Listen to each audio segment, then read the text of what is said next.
Hi friends, ఈ వీడియోలో స్వాతంత్రం రావడానికి ముందు జరిగిన సంఘటనలు సీక్వెన్స్ గుర్తుంచుకోవడం గురించి కోడ్ చూద్దాం ఫ్రెండ్స్. ఓకే, సో చాలా ఎగ్జామ్స్లలో ఈ క్వశ్చన్ అనేది చాలా సార్లు రిపీట్ అయింది.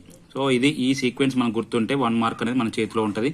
ఆ సంఘటనలు ఏంటిది, స్వాతంత్రం రావడానికి ముందు జరిగిన సంఘటనలు ఏంటి అంటే లిన్లిత్కో ప్రతిపాదనలు, క్రిప్స్ ప్రతిపాదనలు, సిఆర్ ఫార్ములా, వేవెల్ ప్రణాళిక, కేబినెట్ మిషన్, తాత్కాలిక ప్రభుత్వం, అట్లీ ప్రకటన, మౌంట్ బాటన్ ప్రణాళిక.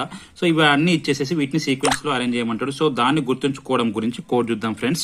ఓకే, సో ఈ కోడ్ గుర్తుంటే డెఫినెట్ గా మీకు 1 మార్క్ అనేది మీ చేతిలో ఉన్నట్టే. కోడ్ ఏంటి అంటే లిప్ కిస్ ఇవ్వే కాంతం. ఓకే, లిప్ కిస్ ఇవ్వే కాంతమ్మ, లిప్ కిస్ ఇవ్వే కాంతం.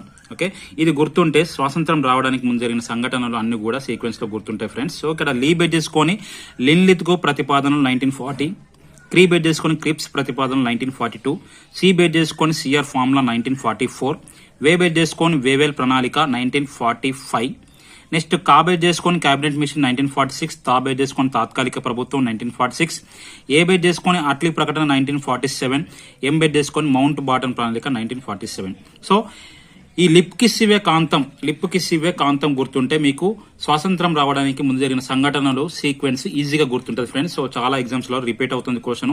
సో అప్కమింగ్ ఎగ్జామ్ లో కూడా ఖచ్చితంగా ఈ సంఘటనలు ఇచ్చి వీటిని సీక్వెన్స్ లో అరేంజ్ చేయమని చెప్తారు.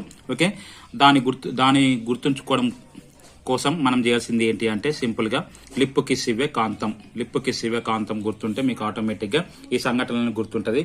సో కోడ్ నచ్చితే వీడియో లైక్ చేయండి ఫ్రెండ్స్. ఇట్లాంటి మరిన్ని కోడ్స్ కోసం ఛానల్ ని సబ్స్క్రైబ్ చేసుకోండి. చాలా కోడ్స్ ఉన్నాయి, మీకు ఖచ్చితంగా ఎగ్జామ్ లో యూజ్ అవుతాయి. సో మెయిన్ గా గ్రూప్ 1 ప్రిలిమ్స్ ఎవరైతే రాస్తున్నారో వాళ్ళకైతే ఇప్పుడు అప్ టు నవ్ ఉన్న కోడ్స్ అన్ని కూడా మీరు చూస్తే గ్రూప్ 1 ప్రిలిమ్స్ అయితే క్వాలిఫై అవ్వచ్చు మాక్సిమం. ఓకే, అది ఫ్రెండ్స్, నెక్స్ట్ వీడియోలో మళ్ళీ కలుద్దాం. Thank you.